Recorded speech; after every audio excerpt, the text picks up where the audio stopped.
Hello হে সব guys, কেমন আছেন সবাই? আশা করি সবাই ভালো আছেন। তো আমরা যাচ্ছি আজকে তুফান মুভি দেখতে, সাথে আছে ছোট ভাই। তো আমরা তুফান মুভি দেখতে যাচ্ছি উল্লাপাড়াতে। তো আপনারা আমাদের সঙ্গে থাকুন, লেটস গো। তো গাইস, সর্বপ্রথম চড়ি আমরা একটি অটোতে এবং চলে আসি হরিণছড়া বাজারে। হরিণছড়া বাজারে এসে আমরা ফুড ভিলেজে এগিয়ে যাই, কারণ দুইটা বন্ধু আমাদের জন্য অপেক্ষা করতেছে। আমরা বাজারের মধ্যে আসি এবং ফুড ভিলেজে যাই তাদেরকে রিসিভ করার জন্য, কারণ তারা ঢাকা থেকে আসছে। তাদেরকে রিসিভ করে আমরা চলে যাব উল্লাপাড়া স্টেশন বাজারে তুফান মুভি দেখতে। আমরা প্রথমে আরেকটি অটো নিয়ে রওনা দিই রোডের উদ্দেশ্যে। হাই স্পিডের মতো গাড়ি চলছে আমাদের এবং প্রায় রোডের দিকে আসার চেষ্টা করি। তারপরে আমরা চলে আসি উল্লাপাড়া। তারপরে এগিয়ে যাই আমরা, আর কিছুক্ষণ যেতে একটা সুন্দর একটা ব্রিজ পথে পড়ে, স্টেশনের আগে সুন্দর একটা ব্রিজ, সেখান দিয়ে আমরা যাচ্ছি এবং আপনাদের জন্য ছোট একটি ব্লগ করার চেষ্টা করছি।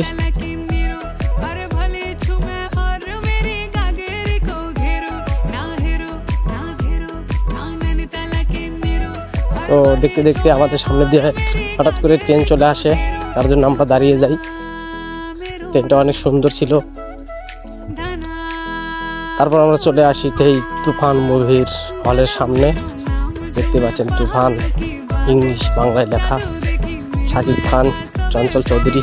এবং আমরা টিকিট কাটি 4টা, 120 টাকা করে নেয়। ডিসির সিট, জীবনকে একটা দেয়, সাব্বিরকে একটা, রাব্বি একটা, আর আমি একটা, এবং চলে যায় হলের ভিতরে ছবি দেখতে। শেষ করার মুহূর্তে একটা ছোট্ট ভিডিও করে নেই।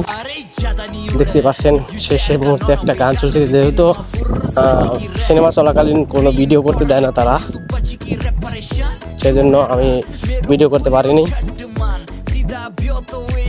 মুভি শেষ করে আমরা বেরোনোর পথে আর একটি ছোট্ট একটা ভিডিও করে নিই, কারণ এটা একটি স্মৃতি হয়ে থাকবে আমাদের মাঝে।